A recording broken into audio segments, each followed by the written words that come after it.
Listen, I have been working at the Kelvaros research station for 11 cycles now, and I thought I had seen everything the galaxy could throw at me. I was wrong. So catastrophically, hilariously, terrifyingly wrong that I still wake up in the middle of my sleep period wondering if it actually happened. My name is Vec. Just Vec. Nothing fancy. Nothing complicated. I am a xenobiologist, which is a polite way of saying I watch dangerous things from very far away and take notes. My partner, Rillo, handles the technical equipment.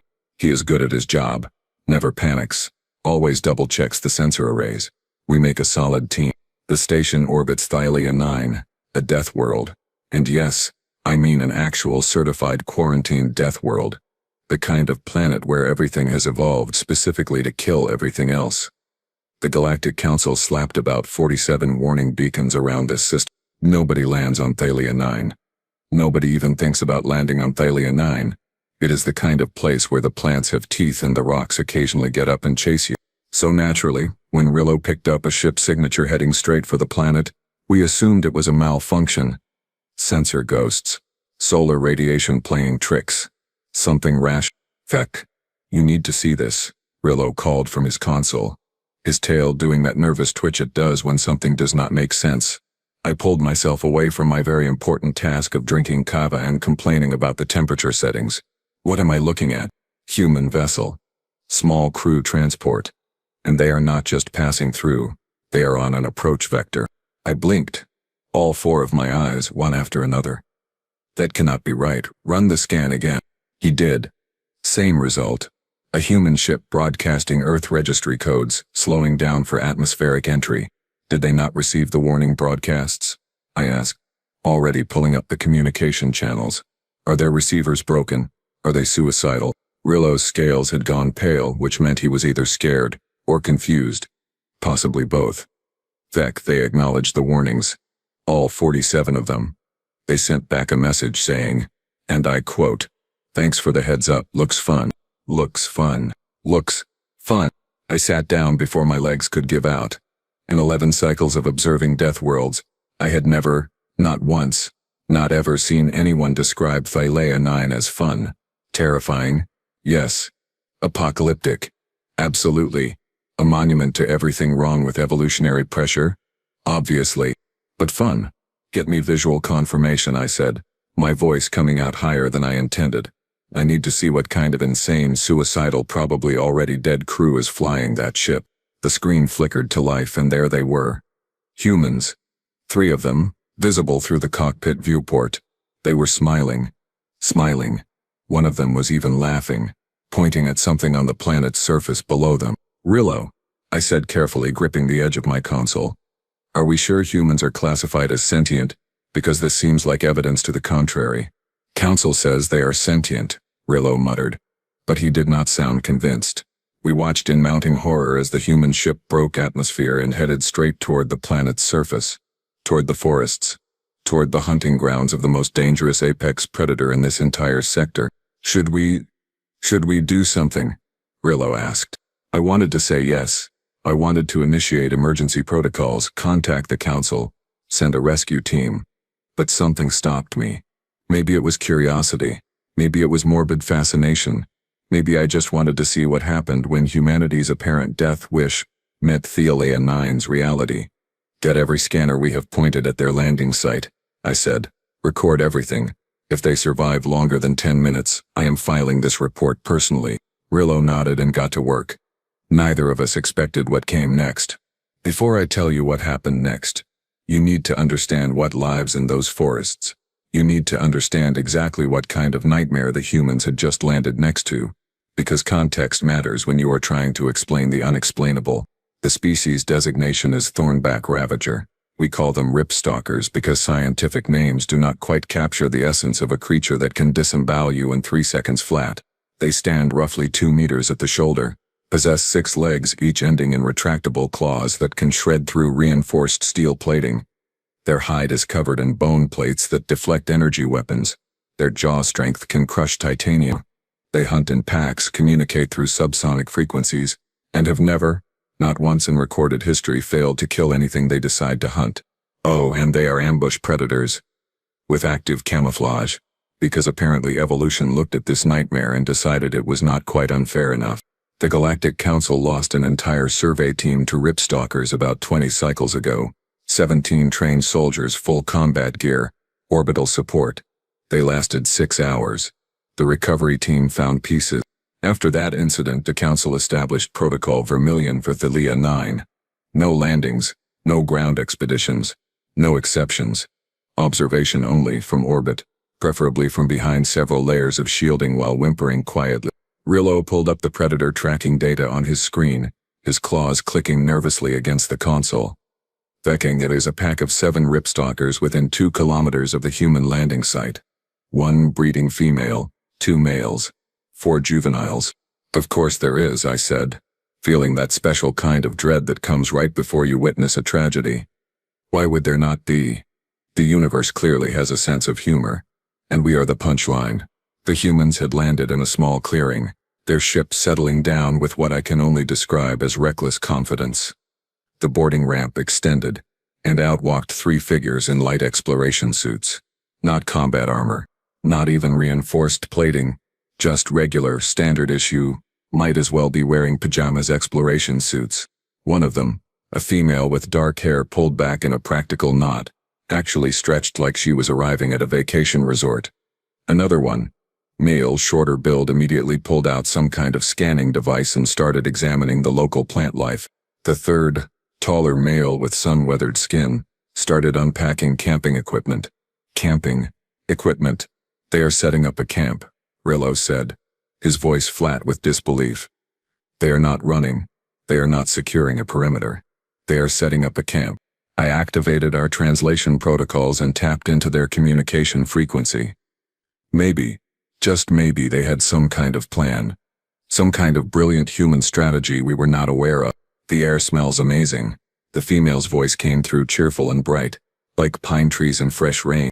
Gravity is a bit heavy, the shorter male replied, not sounding concerned at all, but manageable. Hey, Marcus, you think we will see any of the local wildlife? The taller one, Marcus, apparently laughed. Actually laughed. Hope so, Tommy. That is why we came here. Tired of all those safe, boring, council-approved worlds. Wanted some real nature. Real nature. He wanted real nature. On a planet where nature has claws, teeth, armor plating, and a perfect murder record. Rillo, I said slowly, please tell me our translation matrix is malfunctioning. Please tell me we are not actually hearing a human say they came to a death world because other planets were too boring. Rillo checked his systems twice. Translation is accurate. They are really that insane. How is their species not extinct? I wondered aloud, watching them continue setting up camp like they were in a protected park. How have they survived long enough to achieve space travel? I have no idea, Rillo admitted. But Vec, the ripstalkers are moving. The juvenile pack is heading toward the human position. Estimated contact in 12 minutes. I activated the emergency beacon, just in case. We could not interfere with sovereign species. Council regulations were clear, but we could at least prepare to recover the bodies. Recording all channels, I confirmed. If nothing else, maybe their deaths will serve as a warning to other humans. We settled in to watch what we assumed would be a very short, very tragic documentary about why you should listen to quarantine warnings. We had no idea we were about to witness something that would make us question everything we thought we knew about predators, prey, and the absolute insanity of humanity. The juvenile ripstalker emerged from the tree line exactly 11 minutes after the humans started unpacking their camp. Right on schedule, because these predators are nothing if not efficient killing machines. I felt my respiratory system freeze. Rillo made a sound somewhere between a whimper and a prayer to his ancestors. The creature was small, probably only 8 months old, but small is relative when discussing an apex predator. It still massed around 80 kilograms of muscle, claw, and bone plating. Its 6 legs moved with that distinctive stalking gait, low to the ground, weight distributed perfectly for a pouncing strike. The bone ridges along its spine had not fully hardened yet, but the claws, oh, those claws were fully functional, curved, serrated, sharp enough to open a person from neck to navel in one swipe. They do not see it, Rillo whispered, his voice tight with horror. Vex, they do not see it. He was right. The humans were completely oblivious. The female, whose name I had learned was Chin, was assembling some kind of shelter. Tommy was still examining plants, completely absorbed in his work. Marcus had his back turned, organizing supply. The cub crept closer. 5 meters. 4 meters. 3. We have to warn them. Rillo reached for the communication controls. Council regulations, I said, hating the words even as they left my mouth. We cannot interfere with sovereign species interactions. We can only observe and offer aid if requested. They are about to be eaten. I know, I snapped back, my own claws digging into my seat. Every instinct screamed at me to do something, anything, but the regulations were clear. We had already activated the emergency beacon. That was all we were authorized to do. The cub was 2 meters away now. Its haunches tensed, preparing for the killing pounce. I could see its throat vibrating with a subsonic frequency, likely calling the rest of the pack. This was not just a hunt. This was a learning exercise for a young predator, with backup on the way. I cannot watch this, Rillo said, covering his eyes with his secondary hands. But I had to watch. Someone had to witness. Someone had to record how humanity's arrogance led to their deaths. So maybe, just maybe, the next human would listen to the warnings. The cub roared. Not a full adult roar. More like a practice version, but still impressive. Still terrifying. A sound that translated across species as I am a predator, you are prey, prepare to die. All 3 humans spun around instantly. Their reaction time was faster than I expected. I will give them that. Military training, perhaps. Survival instincts. Chen stumbled backward, her eyes wide. Tommy dropped his scanner. Marcus took 1 step back, putting himself slightly in front of the other 2. The cub roared again, louder this time, more confident. It took a stalking step forward. Then another. Its claws extended, scraping against the ground with that distinctive clicking sound that usually precedes violent death. This is it, I breathed. Emergency medical team on standby. Prepare. Then Marcus did something that made absolutely no sense whatsoever. Something so fundamentally wrong, so contrary to every survival instinct that evolution should have provided, that I actually thought my translator had broken. He stepped forward, toward the predator, toward the creature with 6 legs and murder claws and bone armor plating. And then, may all the ancestors forgive me for having to describe this, he squared his shoulders, planted his feet, expanded his chest, and opened his mouth. What came out was not words, not a scream, not even a typical human sound. It was a roar, a deep, resonating chest-vibrating roar that made our station's hull rattle even from orbit. A sound that spoke of ancient Earth predators, of creatures that hunted mammoths and saber-toothed tigers, and anything else stupid enough to challenge them. A sound that contained generations of evolutionary memory of humanity clawing its way to the top of its own Deathworld food chain. The roar lasted maybe 3 seconds. 3 impossibly long seconds that seemed to stretch across eternity.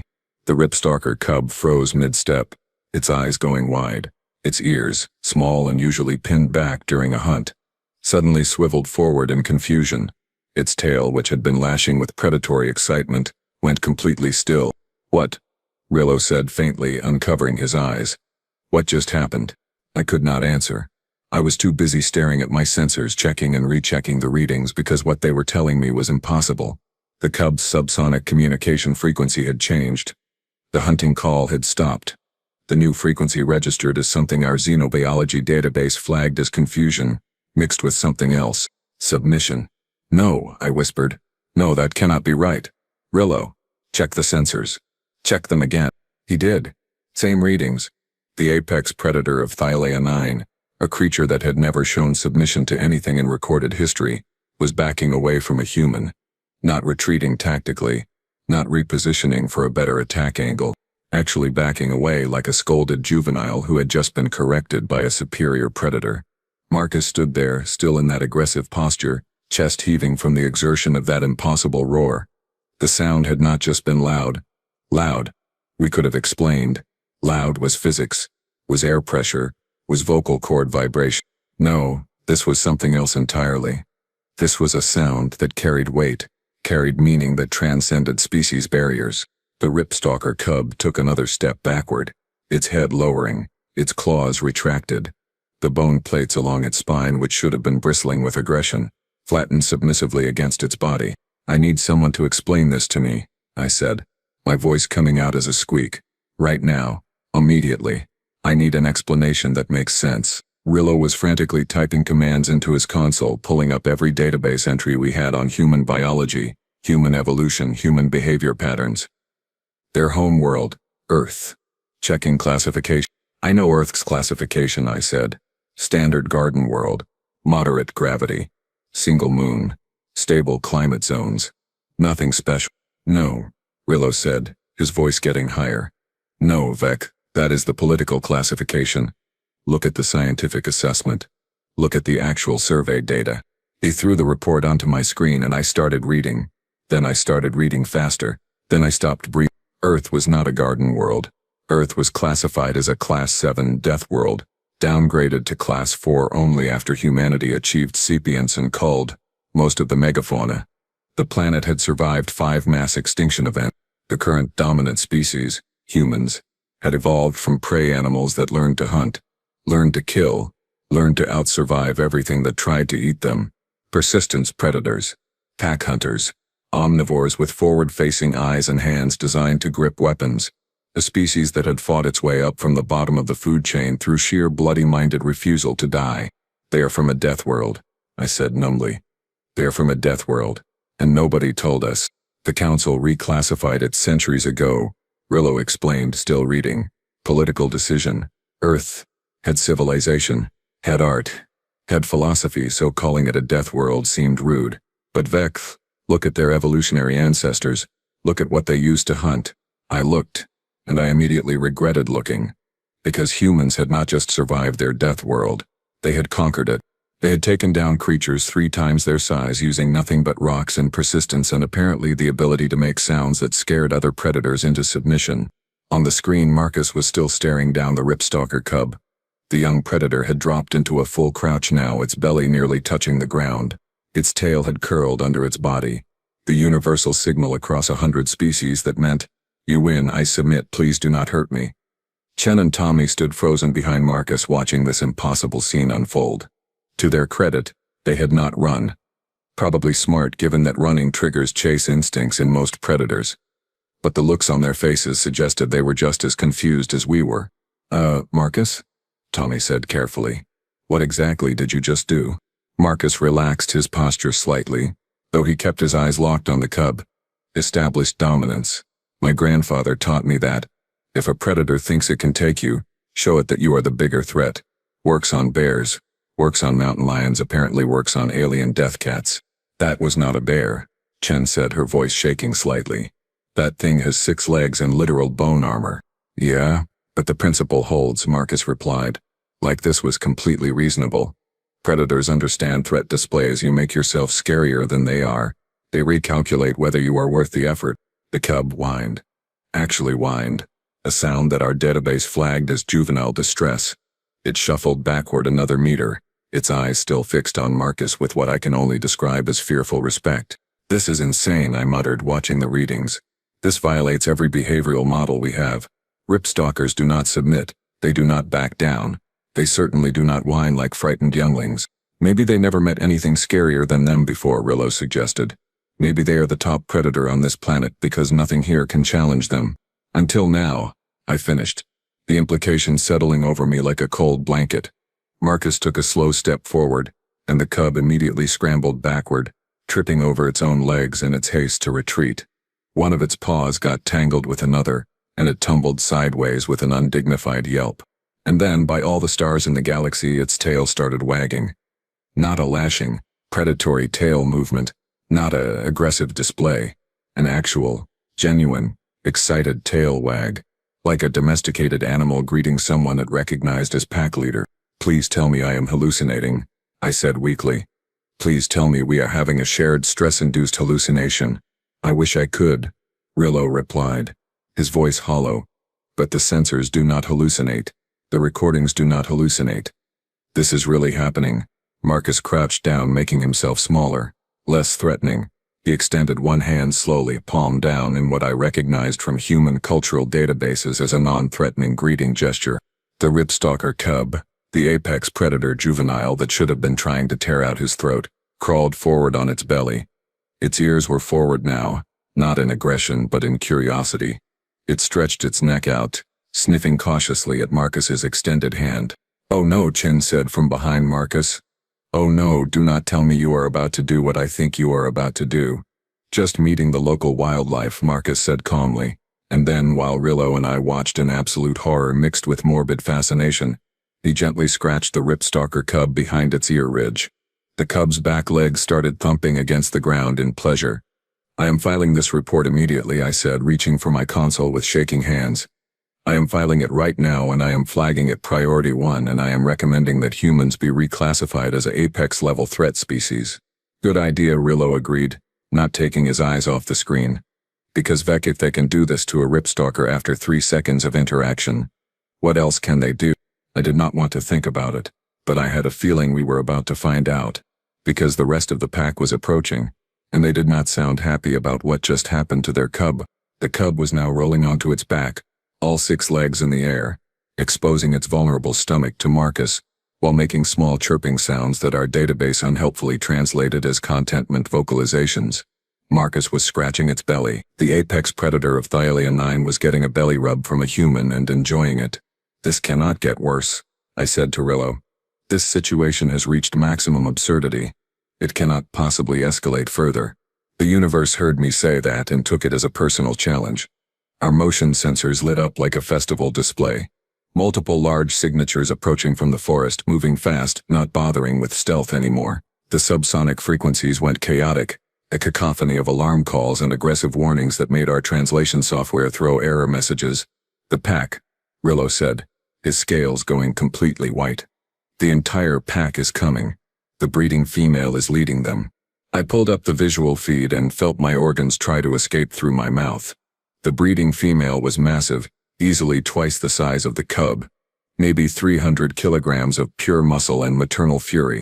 Behind her came 2 full-grown males, each one a walking nightmare of claws and teeth and bad intentions. They burst from the tree line at full sprint, and let me tell you something about watching apex predators charge. There is fast, and then there is ripstalker fast. They move like liquid death, 6 legs eating up ground in synchronized bounds that should not be physically possible. The female had her mouth open, displaying teeth that could have been used as industrial cutting tools. "Marcus, run!" Chen screamed, finally breaking her paralysis. Tommy grabbed her arm, trying to pull her toward the ship. Smart humans, those two, survival instincts finally overriding whatever madness had infected their species. But Marcus stood up slowly, calmly, placing himself between the charging predators and his companions. He spread his arms wide, making himself as large as possible. The cub scrambled to its feet and darted behind him, pressing against his legs like it was seeking protection from the humans.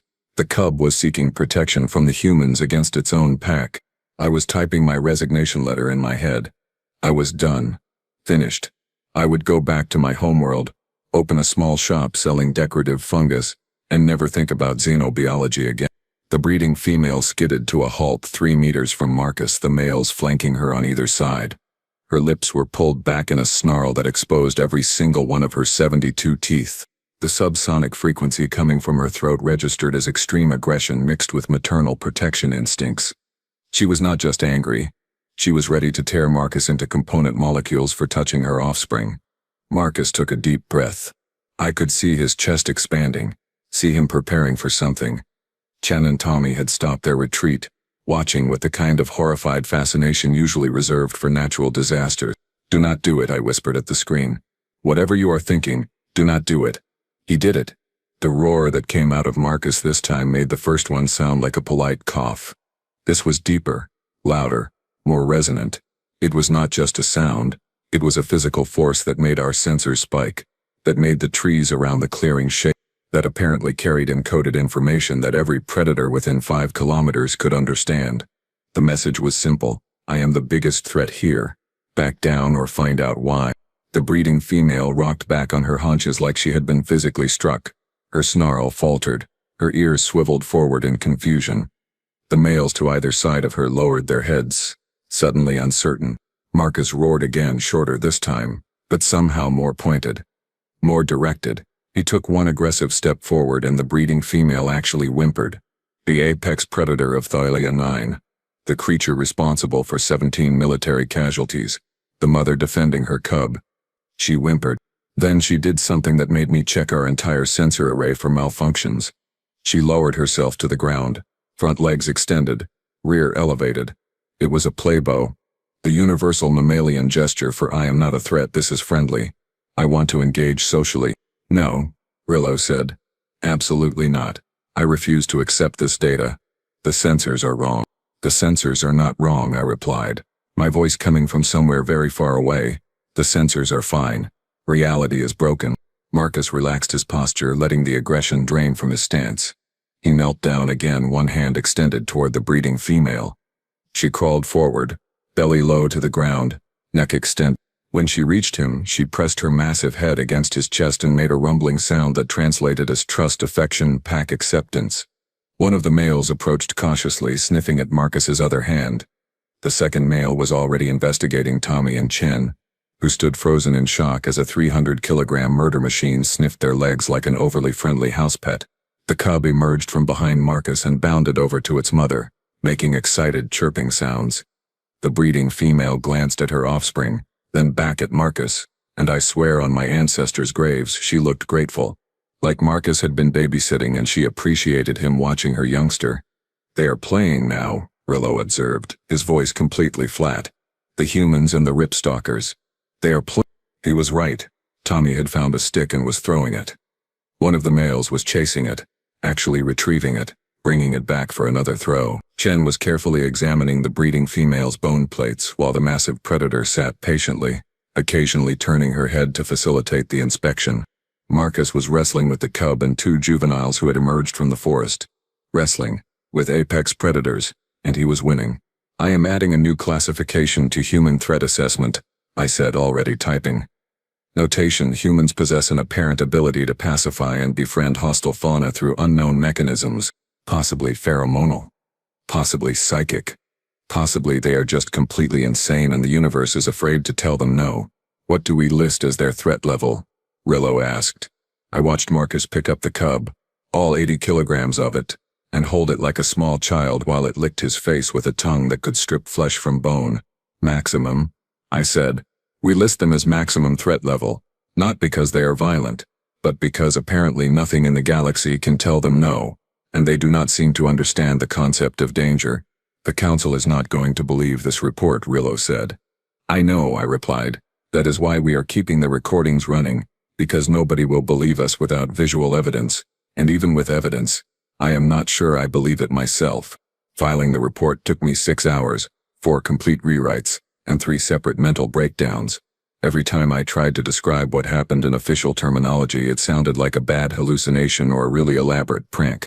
Attempt 1. Subject species established dominance over local apex predator through vocalization. Rejected. Too vague. No supporting theory. Attempt 2. Human specimen demonstrates apparent ability to override predator instincts in hostile fauna through unknown means. Rejected. Sounds like I was making excuses for bad data collection. Attempt 3.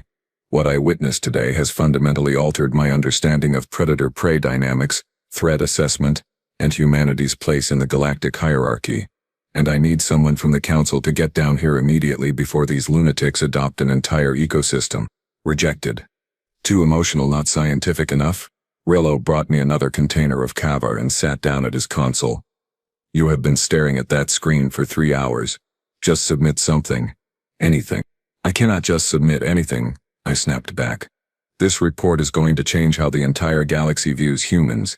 Do you understand that? We are about to tell the Council that a species they classified as mostly harmless can apparently walk onto a death world and make friends with the things that eat survey teams. So tell them that, Rillo said simply. I cannot tell them that. It sounds insane. It is insane, he agreed, but it is also what happened. We have 17 hours of continuous footage, biometric data, audio recordings.